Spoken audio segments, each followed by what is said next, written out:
Jung says we always imagine that our worst enemy is out there in front of us, yet we carry the enemy within ourselves, a deadly longing for the abyss, a longing to drown in our own source.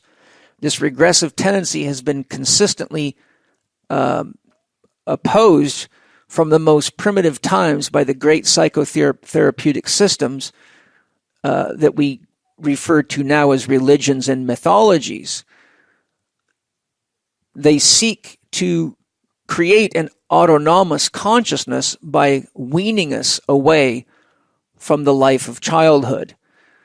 So what's happening here is that religions fill us full of ideas that are largely based on limitations and beliefs about what God wants. But be warned, if God is God, God doesn't want anything, because if God is God, God already has everything, including you.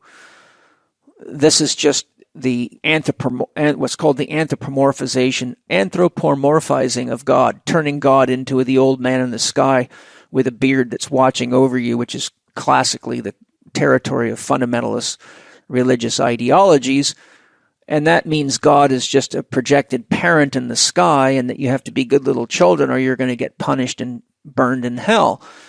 But to really live fully, we have to, we have the opportunity to grow beyond these limitations.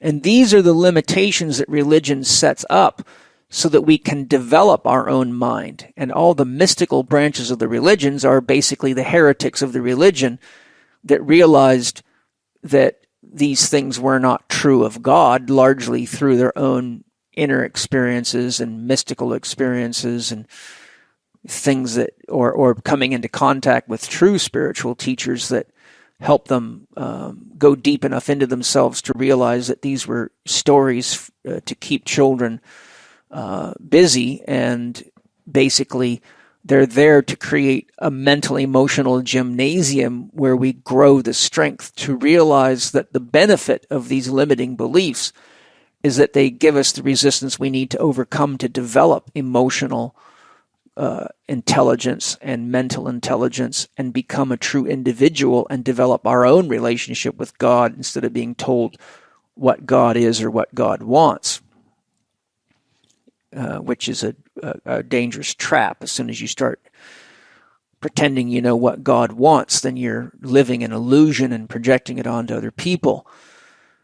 The only way you could know what God wants is to become God. And paradoxically, you wouldn't know anything at all, because God is the complete merger of that which is subjective, i.e. your thoughts and feelings, with that which is objective, which is everything you see around you.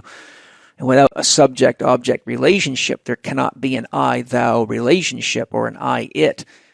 Therefore, there's nothing to think about, quite paradoxically. This is why, as I said earlier in our series, when anyone asked Buddha to describe God, he just went silent, because to describe something, you have to have a subject-object relationship. To describe a rock, the rock has to be out in front of you so you can look at it. But if you become God, there's nothing outside of you, and everything's inside of you, and there's no separation. You can't be separate from it to describe it. Mythologies are really belief systems about how we will interface first with ourselves, second with our tribe, third with the mystery, and how we navigate the challenges of life. So our mythologies throughout antiquity helped us understand our place in nature and our place in the tribe and our place in the universe. And whether the mythologies were right or not, they created guiding structures, which is what religions do. But all mythologies really have a shelf life, and then a counter myth emerges. So the idea of the second coming of Christ is a mythology. Well, people have been waiting around a long time for Jesus to show up and rescue them like children.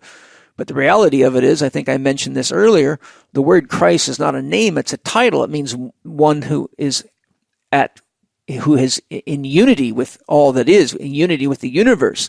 So once a person reaches Christ consciousness, there is no second coming, because you're already there. Your consciousness is merged with all that is.